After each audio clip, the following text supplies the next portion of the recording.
Hello students, today we will be covering the last topic of this chapter.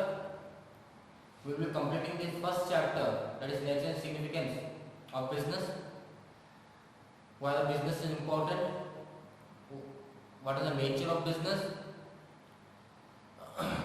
So moving to the last topic, in the previous video, we have talked about the types of industry, types of business activity, and types of business activity covers two types, that is business, industry and commerce. In the previous video we have covered the topic industry, we have covered the types of industry, primary, secondary and tertiary industry. Primary was including extractive and genetic industry, secondary includes the manufacturing as well as construction industry, and the tertiary is all about service provided to the primary and secondary industry. Commerce is nothing more than, it's a part which is known as actually a part of tertiary industry, a servicing sector. So what is commerce? We will discuss this today, and what are the roles of the auxiliaries to trade or service industry, we can say that. Okay. So moving to the definition of commerce, we can say all those activities which are necessary for facilitating exchange of goods and services. Means primary industry and secondary industry are the backbone, or we can say are the industry which take out the resources or produce the natural resources or extract the natural resources, and secondary industry convert into useful goods. But the thing is, how the activities of primary and secondary can be easier, how the exchange of goods and services can take place is totally depend on the activities, and all these activities are covered into the commerce. So what is commerce? All the activities which make the exchange of goods and services easier is known as commerce industry. Okay. Now commerce includes two types, that is trade and auxiliaries to trade. So while reading out the commerce, we further divide the commerce into two parts. First is the trade part and second is the auxiliaries to trade. Now what is trade? Everyone knows trade मतलब purchase or sale. ठीक है, खरीदना और बेचना is a part of trade. Okay. Now when we speak about trade, we can say trade is refers to buying and selling of goods and services with the object of earning profit. Means what is trade? We can say refers to buying and selling of goods and services with the object of earning the profit. Is a trade. Trade का मतलब क्या होता है? कोई भी trading activity होती है, means मैं परचेज कर रहा हूँ किसी से और सामने आपको सेल कर रहा हूँ, तो परचेज किससे करेंगे अपन? मैन्युफैक्चरर से. मैन्युफैक्चरर हैज, जो मैन्युफैक्चरिंग सेक्टर है, secondary industry has produced the goods for the consumer. Now how the manufacturer will be selling the goods to consumer? Door to door थोड़ी जाएगा. ठीक है, अगर उसकी इंडस्ट्री मुंबई के अंदर है या पुणे के अंदर है, तमिलनाडु में, तो वहां से वो कहां तक? डोर टू डोर थोड़ी ओवर इंडिया जाएगा, नहीं जा सकता ना. तो here comes the commerce industry, commerce sector, and that covers the trade first of all. Now trade can be divided, subdivided into two parts. First is internal trade and second is external. नाम ही समझ में आ जाता है. Internal trade में trade with in the country is internal trade. External trade means the trade outside the world, or sorry, outside the India with the other countries, or transaction with the other countries are known as external trade. So internal trade means the trade within the country includes the two things, wholesale and retail. Everyone knows wholesale का मतलब क्या होता है? Wholesale industry basically buys a huge amount of goods from the manufacturer and sell it to the small quantity of goods to the retailer. Now retailer in return what do? They purchase a small quantity of goods from the wholesaler and sell it directly to consumer. Because wholesaler में क्या होता है? Wholesaler में हर जगह available नहीं होगा. They are at the middle point of the city. Okay. Now manufacturer sends a good to the wholesaler in a bulk because they have the finance amount. Wholesale जो business करते हो, finance अच्छा होता है, तो वो डायरेक्टली एक bulk amount में परचेज कर सकते हैं मैन्युफैक्चरर से. होलसेलर क्या करता है? बाद में जो छोटे छोटे रिटेलर्स होते हैं, गली के अंदर होते हैं, गली मोहल्लों के अंदर होते हैं, उनको छोटे छोटे parts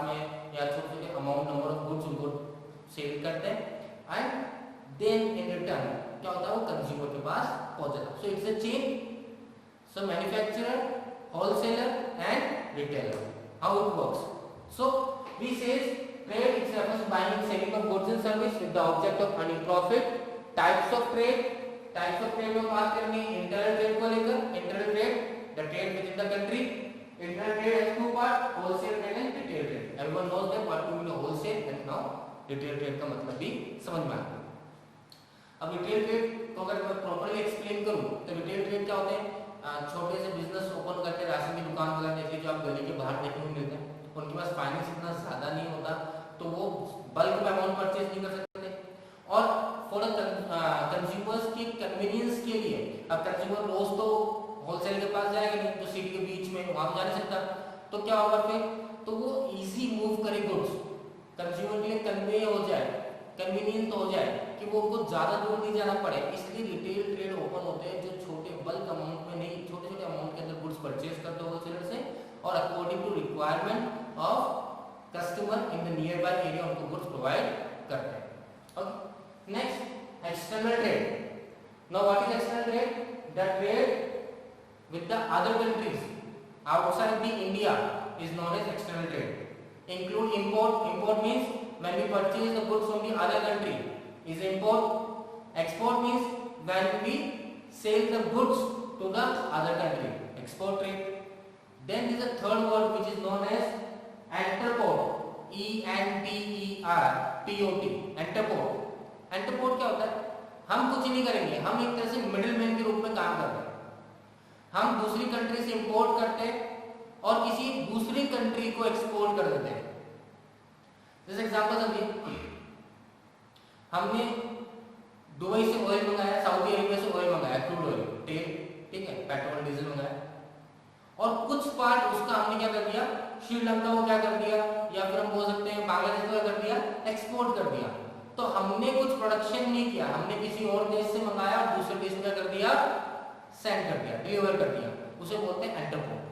clear? Everyone clear about that? So trade includes two type of trades, internal and external. Internal trade includes wholesale and retailer. External trade includes import, export and entrepot. Clear everyone? समझ में आ गया trade का मतलब?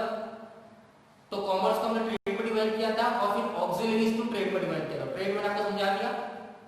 Auxiliaries to trade जो हमने tertiary activity previous video में समझा था, all those activities which is related to servicing sector, banking, insurance, transportation, communication, advertising, ये सब किसका पार्ट है? auxiliaries to trade का पार्ट है.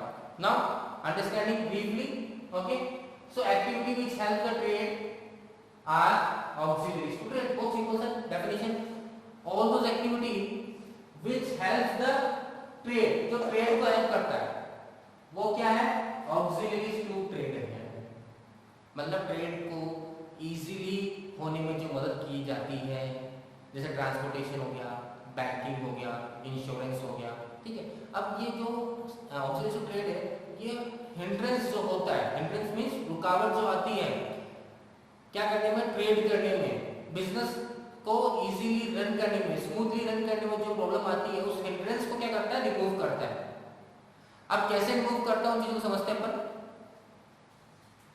अगर बात करूं रोल ऑफ कॉमर्स को लेकर और ऑक्सिलरीज टू ट्रेड को स्पेशली में बात करूं, ऑक्सिलरीज टू ट्रेड कैसे हमारा हिंड्रेंस रिमूव करता है, तो understand that making goods available from producer to consumer, producer से कंज्यूमर तक गुड्स इजीली पहुंच जाए, वो जो हिंड्रेंस था उसको कौन रिमूव करता है? उसको ट्रेड रिमूव करता है. और ट्रेड की मदद कौन करता है? ऑक्सिलरीज टू ट्रेड करता है. ठीक है, तो गुड्स जो इजीली प्रोड्यूसर से कंज्यूमर तक पहुंचता है. अब इसमें बहुत सारी एक्टिविटीज हैं जिनको कौन हेल्प करेगा? Auxiliaries to trade. जैसे कि फाइनेंस रिलेटेड जो हिंड्रेंस होता है, बिजनेस स्टार्ट करने के लिए पैसा चाहिए, बिजनेस को रन करने के लिए पैसा चाहिए एंड बिजनेस को एक्सपेंड करने के लिए पैसा चाहिए. मतलब हर एक एक्टिविटी के लिए क्या चाहिए? मनी चाहिए. इसको कौन सी एक्टिविटी है ऑक्सिलरीज टू ट्रेड जो रिमूव करती है हिंड्रेंस को? बैंकिंग. बैंकिंग क्या प्रोवाइड करती है? फाइनेंस. क्लियर? फिर प्रोड्यूसर से कंज्यूमर गुड्स पहुंच जाए, कौन सा हिंड्रेंस है? ट्रांसपोर्टेशन. ट्रांसपोर्टेशन से रिमूव करता है, टाइमली गुड्स पहुंच जाएंगे, है ना. So we say transportation remove the hindrance of place, moving goods from place of production to the market. So it's very important. एक नंबर के क्वेश्चन इसमें से बनते हैं जहां आपसे पूछा है ये कौन सा हिंड्रेंस है, इस हिंड्रेंस को कौन सा पार्ट ऑक्सिलरी टू प्लेट का रिमूव करता है। सो व्हेन आई से hindrance of place, when I say hindrance of place is been removed by transportation. how? Producer से गुड्स कहां पहुंचाएगा, मार्केट तक पहुंचाएगा। मार्केट में कौन है, होलसेलर और रिटेलर, ठीक है। Next warehousing. Warehousing क्या होता है, अब समझिए इस बात को, क्या होता है वेयर हाउसिंग। वेयर हाउसिंग एक बड़ा सा स्पेस होता है, बहुत बड़ी जगह होती है जहां पे हम स्टॉक ऑफ गुड्स को रखते हैं और जब भी रिक्वायरमेंट होता है हम क्या करते हैं, वहां से गुड्स आसपास के एरिया में या आसपास के सिटीज में डिलीवर कर देते हैं। एग्जाम्पल समझिए, तमिलनाडु में आपका खुद का यूनिट है, मान लीजिए प्रोडक्शन यूनिट है, वहाँ पे मैन्युफैक्चरिंग एक्टिविटी करते हैं, वहाँ पे गुड्स बन गए ना, आपको ऑल ओवर इंडिया गुड्स को करना है, भेजना है। तो अब आप रोज का ट्रांसपोर्टेशन करोगे, रोज क्या आपको जैसे मान लीजिए जयपुर से ऑर्डर आ गया, फिर आपको मुंबई से ऑर्डर आ गया, फिर आपको कोटा से ऑर्डर आ गया, तो आप क्या हर बार माल डिलीवर थोड़ी करते रहेंगे अपन, it will take time, it will be costly effort, ठीक है। The goods of the cost of goods will be higher. So in order to protect the time, कि टाइम वेस्ट नहीं हो, कि ऑर्डर आया उसके बाद 10 दिन लग रहे हैं अपने गुड्स को वहां डिलीवर होने में, देन गुड्स कंज्यूमर के पास पहुंच रहा है। In order to remove this hindrance, what we do, we take 4 reasons or depending on the area which you are covering for the marketing of your goods. हम क्या करते हैं, उन एरियाज की बेसिकली, जैसे कि हम बात करें ऑल ओवर इंडिया है, तो हम नॉर्थ साउथ ईस्ट वेस्ट में क्या कर देंगे, 4 ऐसे ढूंढेंगे जहां हमारा वेयर हाउस ओपन कर देंगे। ओके, वेयर हाउस वहां पे हम क्या करेंगे, गुड्स को स्टॉक रखेंगे। Whenever there is a demand, अगर नॉर्थ में डिमांड तो हम नॉर्थ वाले वेयर हाउस से वहां पे गुड्स पहुंचा देंगे, तो फिर टाइम बच गया। अगर साउथ में डिमांड है तो साउथ में ऑब्वियसली आप तमिलनाडु के अंदर वहां भेज सकते हो। अगर मान लीजिए वेस्ट में है तो वेस्ट के अंदर वहां पे जो आपका क्या है वेयर हाउस है, वहां से आप डिलीवर कर सकते हो। ईस्ट में तो ईस्ट में जो वेयर हाउस है वहां से डिलीवर कर सकते हो। Means there is not every time आपको गुड्स तमिलनाडु से अलग अलग स्टेट्स में पूरा कंज्यूमर को डिलीवर करने की रिक्वायरमेंट नहीं है। तो वेयर हाउस क्या करता है, warehouse hindrance of time को रिमूव करता है। So we say warehouse removes the hindrance of time. तो गुड्स अवेलेबल करवा देता है, जब रिक्वायर्ड हो तो आपके पास गुड्स हो जाते हैं, तो there is no wastage of time और there is no wastage of peoples को वेट नहीं करना पड़ता, कंज्यूमर को भी एक दिन पहले जाके ऑर्डर देके आओ फिर आएगा आपके पास, नहीं। ओके, इस तरह से हम बात करते हैं कम्युनिकेशंस को। अगर बात करें इंश्योरेंस को लेकर, इंश्योरेंस क्या करता है, प्रीवियस वीडियो में बात की, insurance always minimise the risk. क्या करता है, रिस्क को मिनिमाइज करता है। मींस आग लग गई, आग लगने से आपका स्टॉक जल जाएगा, तो उस समय जितना स्टॉक में आपका पैसा लगा हो वो पैसा क्या हो जाएगा, वेस्ट, लॉस हो जाएगा। उस लॉस को रिकवर करने के लिए कौन हेल्प करता है आपको, इंश्योरेंस। इंश्योरेंस क्या करता है, आपको क्लेम देता है, तो आपकी रिस्क क्या होती है, मिनिमाइज होती है। तो हिंड्रेंस ऑफ रिस्क को कौन रिमूव करता है, इंश्योरेंस कंपनी रिमूव करती है। And the last one, advertising के बारे में बात करें। एडवर्टाइजिंग क्यों यूजफुल है, ऑक्सिलरीज टू ट्रेड क्यों काम करते हैं एडवर्टाइजिंग को। एडवर्टाइजिंग इसलिए करते हैं because the information related to the products are provided to the consumer at their own place. जो हम टीवी में देखते हैं, न्यूज़पेपर में देखते हैं, रेडियो में सुनते हैं, वो इन्फॉर्मेशन दे रहा है, इस तरह का नया प्रोडक्ट आ रहा है मार्केट में, you should purchase, this are the quality of the product, it will be helpful for you in this many ways वगैरह वगैरह, and what will the price, what will the discount offer, this are things. So advertising is more important in order to launch a product. जब product launch होता है तो जब तक customer को उस प्रोडक्ट की इन्फॉर्मेशन नहीं, तो कस्टमर कैसे परचेज करेगा। सो एडवर्टाइजमेंट क्या करता है, जो इन्फॉर्मेशन, जो हिंड्रेंस ऑफ इन्फॉर्मेशन है उसको रिमूव करता है। Clear everyone. So what are the role of auxiliaries to trade, what is the role of commerce, we can say the same manner।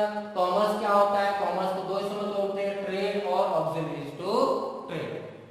with this we have completed the first chapter, total 5 videos, 5 lectures are done on the first chapter, notes has been provided to you, worksheet will be given to you on a regular basis। now the most important thing, if you are not going to the lectures, then solving the worksheet will not be possible।